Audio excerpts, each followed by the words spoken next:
Good evening, Daily Wrestling fans. You have, of course, just been enjoying the most recent video on Daily Wrestling, and now you get, in half an hour, even more wrestling. You might actually believe there is too much wrestling. You would unfortunately be wrong, because the right amount of wrestling is too much wrestling, as we undoubtedly know, because by the looks of it at the moment, we're going to get Monday, Tuesday, Wednesday, maybe a break on a Thursday, and then Friday of wrestling every single week.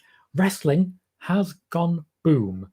And that is a very real thing that we are living through at the moment, a massive wrestling boom. Just released 30 minutes ago, EC3, a big name in the wrestling business from his time in Impact. In WWE, not so much, but in Impact regardless. And Midas Creed. I hope you've been checking that out. If not, by all means, check it out after this stream, and you can tell me whether or not you are a fan, because there is some tasty wrestling that we've already got on Daily Wrestling, and some tasty wrestling coming your way as well tonight on Smackdown.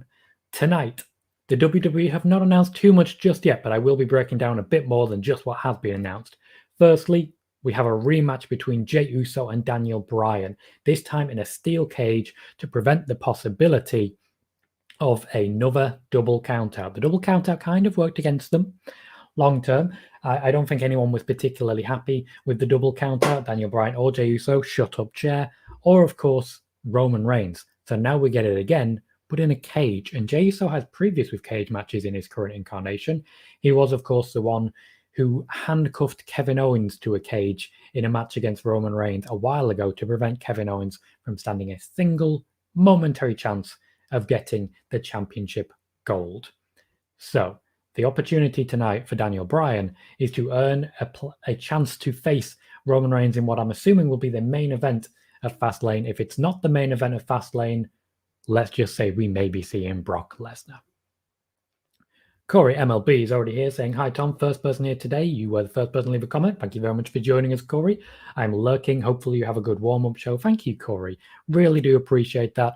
I'm looking forward to it either way, because that's the beauty of a show like SmackDown. There is so much constantly going on that no matter what is happening, there is something for everyone to sink their teeth into. Right now, I do have the SmackDown highlights of last week on my TV. I'm watching on BT Sport, ready for it to catch up. Bianca Bellair and undoubtedly soon to be Sasha Banks will be on there as well. And that's another piece that we'll be covering today, that being the opportunity that Bianca Bellair has against Shayna Basler one-on-one tonight on SmackDown. This is a bit of a harder one to call. With Daniel Bryan, I at least think he's going to be the one immediately breaking through and becoming the big deal that we all know he is, and getting the match against Roman Reigns. With Bianca Belair against Shayna Basler, Bianca Belair's not going to lose. Shayna Basler, unfortunately, has been a, sad as it sounds, recurring loser recently, especially with her losing on Raw to Charlotte Flair after having beaten Charlotte Flair down together with Nia Jax in the moments beforehand in the build-up to that. Difficult situation for everyone. Difficult situation. But that is something else that's happening on SmackDown. It has been announced, come Fastlane, we will see a rematch with Sasha Banks and Bianca Belair on one side and Nia Jax and Shayna Baszler on the other. They will continue to build to that. However, this also may have NXT playing into it, because after all, the Women's Tag Team Championships were defended on NXT against Dakota Kai and Raquel Gonzalez, and to say that it was a inconclusive finish would be something of an understatement. That's something we'll be visiting a little bit later as well. In the meantime, I'll take this first opportunity to say, if you are currently watching on YouTube, please do remember to click the like button. That little thumbs up helps us grow. And the idea here at Daily Wrestling is we will be monetized sooner rather than later. However, in the meantime, there is somewhere you can go if you would like to support us. Let me just get that up for you. You can support for as little as $2, which is a damn good start and goes a long way to the booking of talent, the booking of venues, and the like. So our Patreon is listed in the comments as we speak if you want to click and go and find it there. Let's talk SmackDown. Yes, those two things have been announced, but there is a lot more that could happen. Firstly, we are undoubtedly going to see a continued build towards an Intercontinental Championship match at Fastlane, which is looking increasingly like it'll be a triple threat. Big E defending the championship against Apollo Crews and Shinsuke Nakamura. Even though we have had triple threat matches for the IC title before, in fact, quite recently, this one will still feel fresh. Nakamura's involvement in the Intercontinental title scene is essentially the continuation of a push that has been sort of coming out of nowhere. It's a bit sudden when it comes to what's happened with Shinsuke Nakamura. We saw the gauntlet match in which he shined, got a lot of positive attention, became a face, got his music back, and then was kind of forgotten about immediately afterwards. That, for me, is a real shame, and it makes things very difficult. But if we end up in an Intercontinental Championship feud going forwards, that's a very good thing. Apollo Crews has been a perfect foil for Big E, and we saw real character development last week for Apollo Crews. We saw him go back to what we knew previously, what he used to be, the UR Nation that I have seen in local shows around the corner from me at Preston City Wrestling, where he was a champion. He's been a big deal on the indie scene for a long time, but Apollo Crews is not someone I recognized as the same person until last week. If this is a build we have to the Intercontinental Championship match, whether it be Fastlane or WrestleMania, then it's a very exciting time to be following. Someone7 is here, says, hey Tom, welcome someone, glad to see you join us. Any questions that anyone has, by all means, shout them out. I will get to them pretty much as soon as I can. When it comes to the preview, I'll break down sections, and once I finish section, I'll check the comments as well. We will be taking you through to as close to SmackDown as we can just before it starts. And for anyone who does watch on Twitch, there will be a slight overlap, but I will not be on camera at that time. Someone says, do you think Apollo will win the title? Kind of, yeah. I think now's the right time to have that moment for him. He's been very strongly developed. I think a lot of people will be doomsaying or a little bit for the push of Big E, but I'm not particularly concerned about that. I think Big E has had some really good moments, but it worries me a little that there doesn't seem to be that much of an actual plan behind Big E. At this point, I think Apollo Crews has more momentum. Shinsuke Nakamura has more momentum. But we're seeing character development from Big E. We're seeing evolution from Big E. So when it comes to the Intercontinental Championship, regardless of whether Big E retains, Apollo Crews wins, or maybe Shinsuke Nakamura wins, I honestly don't think there's a bad outcome here. I don't think we'll see Big E back just yet. He was stretched out 2 weeks ago. But I think we will see some continuation between Nakamura and Apollo Crews at this point. They do have a win each now. So maybe we start to look towards a tiebreaker, as it were, or at least a number one contenders match that can be an inconclusive victory on one side. We will, after all, see Adam Pearce, and we will see a number of other people involved for sure. Someone says, who do you think will win the Battle Royals at WrestleMania? When it comes to people who have been promised big but haven't really delivered, I look no further than, for example, on the men's side, Keith Lee. I think Keith Lee was brought in and essentially acted as a spoiler between Randy Orton and Drew McIntyre. He wasn't really pushed properly. And since then, he's been in and out. There's been a number of injuries. There's been potentially other things preventing him from really reaching the full potential that he has on WWE Raw. I think Keith Lee would be the perfect person for a Battle Royal win. On the women's side, I think that's the perfect way to introduce Rhea Ripley. With the vignettes that we've got, I wouldn't have her actually enter a ring or, in fact, walk onto Raw at any point until WrestleMania comes.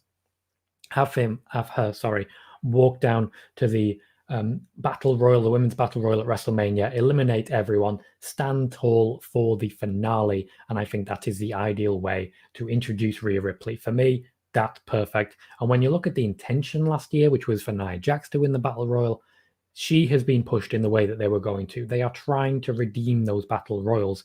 It's just very difficult because there's been years of, shall we say, neglect for that. Dominic Perez is here saying, please don't play the music. Unfortunately, I can't. StreamYard does not allow me to do that. And any updates on Cesaro and Ronda Rousey? As regards Ronda Rousey, the initially announced contract was for 3 years, and she has not appeared in the WWE for 2 of them. That contract expires next month. Now, if that is in fact the contract that she has and it has not been renewed, then I would expect that there will be no further updates on Ronda Rousey, but they may negotiate something else, for example, a gaming contract, because she has been advertised for essentially what is looking like WWE's Twitch program. As regards Cesaro, this is an ideal time to talk about the fact that they are feuding. Cesaro is feuding with Seth Rollins at the moment. They are literally on my TV, the highlights from last week.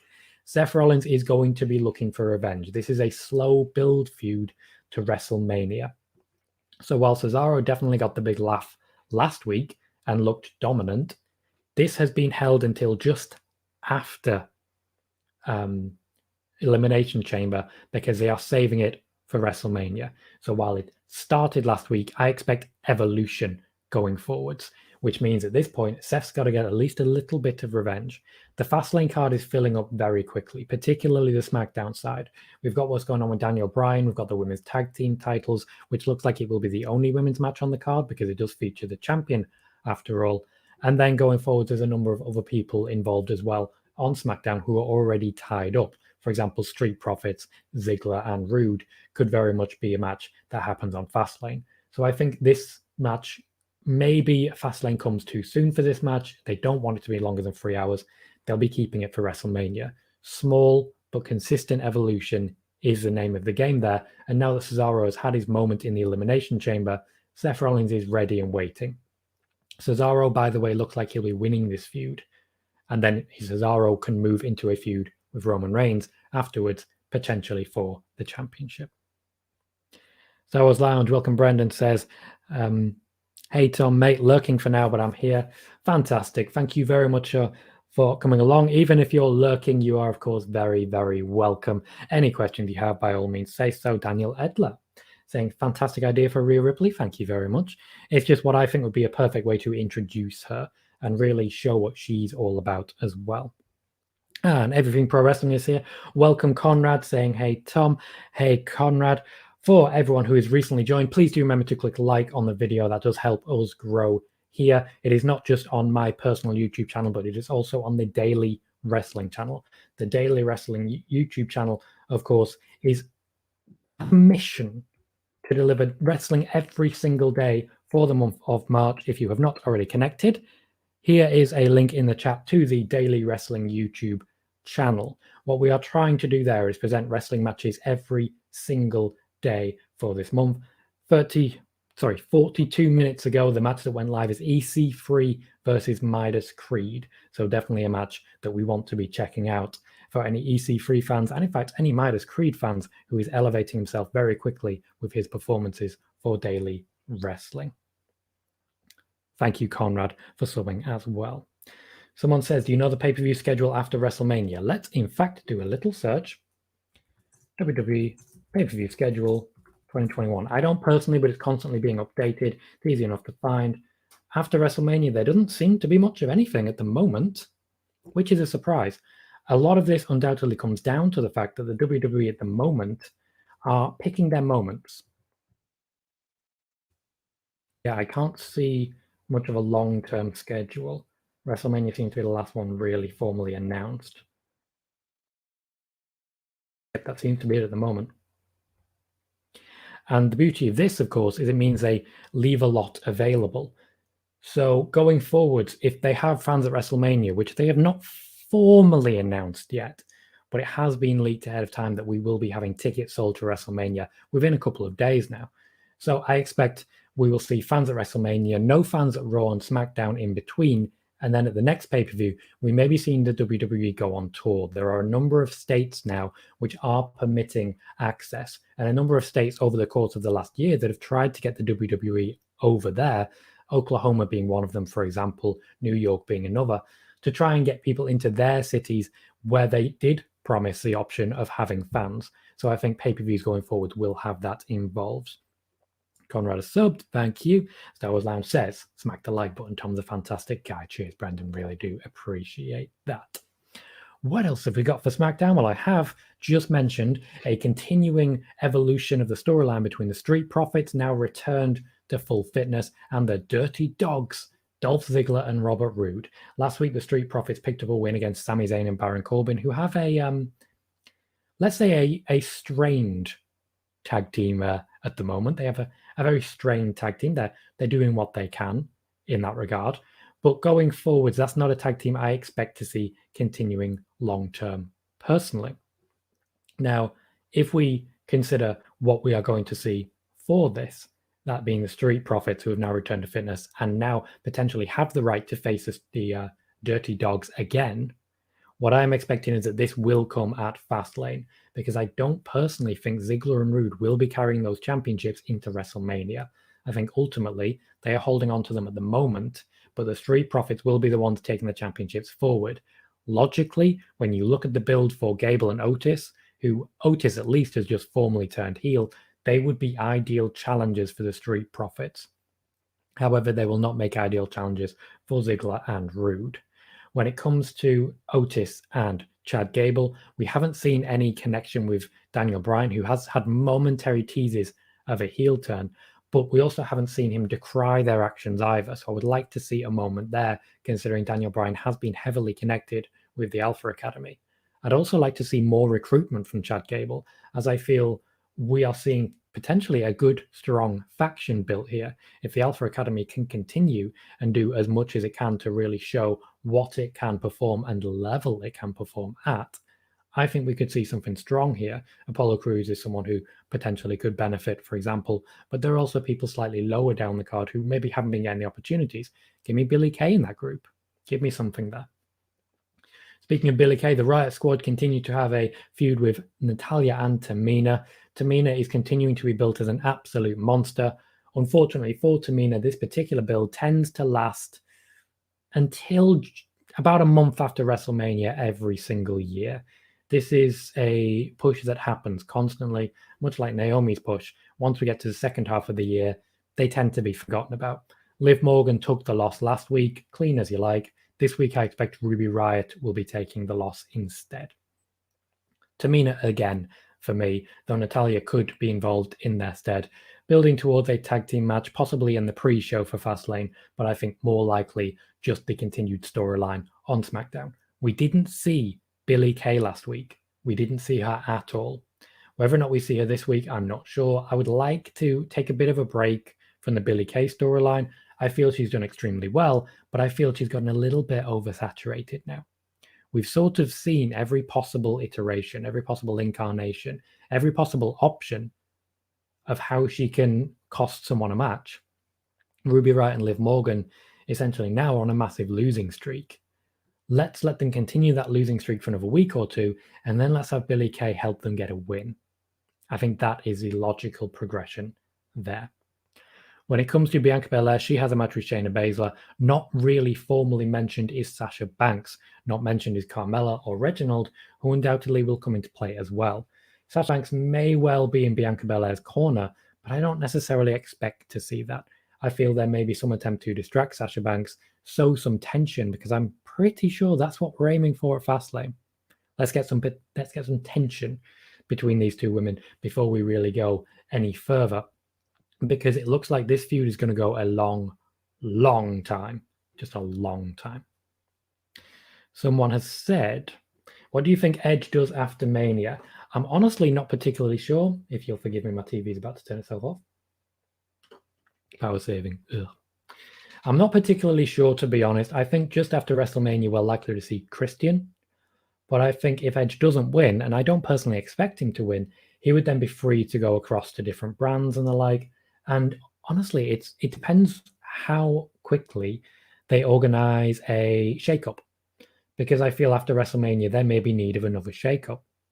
When it comes to Edge, he can do a lot with other people. They seem to be building something with him and Daniel Bryan. And if the teases toward Daniel Bryan being a heel are true, then Daniel Bryan versus Edge after Mania could be a lot of fun. That depends, though. For me, Roman retains the championship, feuds with Cesaro afterwards, probably beats him as well, going into a feud with Seth Rollins around SummerSlam time.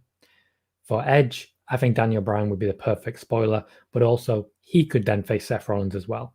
There is a top level that is starting to appear.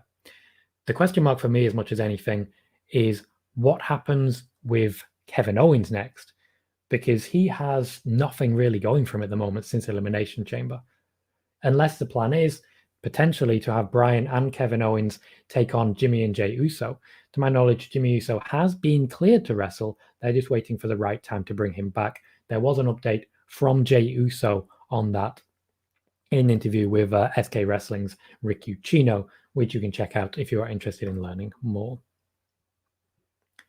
Daniel Edler says, you don't think Christian is a big AEW signing then? Unfortunately, I do not. Let's have a little chat about this.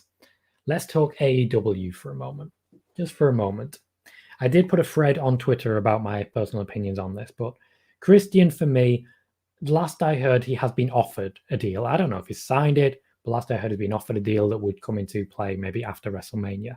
I don't think they would have had him in the Royal Rumble without an intent to sign him. The logical conclusion for AEW would be someone like Kurt Angle. Kurt Angle has, of course, been training for something recently. He turned down a new contract with the WWE because the offer simply wasn't good enough. Now, the WWE have been known to be undercutting. If you keep track on my personal YouTube, I did put a video out about the Big Show signing, or formerly the Big Show, now Paul White, in which I did discuss that the WWE are being very careful with the money they are offering people, and ultimately they didn't offer Paul White enough that he felt it was worth continuing. Also, they were offering less wrestling opportunities and more basically public speaking opportunities. That wasn't really what he was going for, but AEW offered a bit of both and a bit more money. So whoever it is, it's someone that AEW can offer money for. We'll see on Sunday who it actually is. I don't know of anyone whose contract has necessarily expired, but it also may be someone like Mark Henry. There has been discussion potentially about some really big names, none of whom I think it's going to be. I don't think it's going to be Brock Lesnar. He's essentially still a WWE guy. I don't think it's going to be The Rock. That's been mentioned. I don't think it's going to be Ronda Rousey. Her contract, if you go by her initial contract, hasn't even expired yet. And there's a number of other people it could be. I would laugh if it was Bret Hart. I would not expect to see Shawn Michaels or anyone like that. Kurt Angle's a logical big name. After that, it's a number of lower down names. You have to remember Lance Hoyt was really highly hyped as well as a number of other people. There was, when Pac returned, Tony Khan billed it as a complete shift in the dynamic of wrestling that week. And the biggest thing that happened was Pac returning. They tend to overhype things a little bit in AEW. Very good marketing team. Someone says, would you like to see the Usos win the titles? I would. I actually would. I think, particularly as they are right now, they would be perfect heel champions. A feud now between the Street Profits and the Usos would make the WWE a hell of a lot of money. A hell of a lot. And really, I think after WrestleMania, that's a logical progression there. When it comes to the preview and of SmackDown, I would imagine Sasha Banks will not be wrestling, but will instead cut a promo.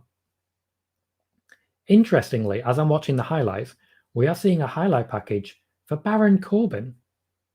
Very interesting. Now, an interesting tidbit of news about Baron Corbin, just prompted by this, you may have noticed, you may not have noticed, that they are really playing up his previous boxing experience.